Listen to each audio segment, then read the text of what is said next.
Hii ni design ya ramani ya kisasa iliyoandaliwa, imepangwa kwa makini mkubwa ili kupe muonekano mzuri pamoja na matumizi sahihi ya space na gharama inayoweza kudhibitika. Nyumba hii ina ukubwa mita 8.5 kwa 8.8. Ni size ambayo ni rafiki kwa familia, inatosha bila kupoteza eneo. Kwa muonekano wa nje, nyumba hii ina front porch ambayo ni baraza la mbele ambalo linafanya ionekane class. Pia kuna rear porch, baraza la nyuma ambalo ni muhimu kwa matumizi ya jiko na shughuli za kila siku. Ukiingia ndani hapo unapokelewa na sebule kubwa yenye mwanga wa kutosha.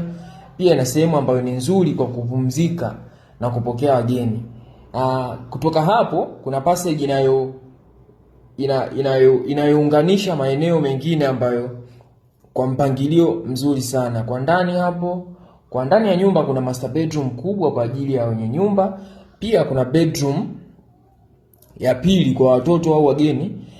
Kuna vyoo viwili kwa urahisi wa matumizi ya kila siku. Jiko lenye mpangilio mzuri na mlango wa nyuma.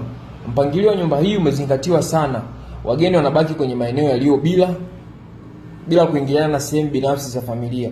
Kwa ujumla, hii nyumba ina mchanganyiko wa simplicity na modern design, inafaa sana kwa maisha ya kisasa. Sasa tukija kwenye material au makadirio ya ujenzi hapo, unaweza kutumia tofali za block zisizopungua 1500. Kama utatumia tofali za choma, basi hapo unaweza kutumia tofali 4500. Bati zitakazotumika hapo ni bati 60 za futi 10 pamoja na mbao za kenchi zisizopungua 50.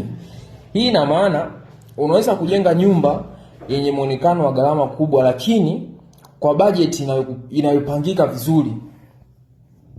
Kiufupi, hii ni nyumba ya kisasa yenye mpangilio bora inayofaa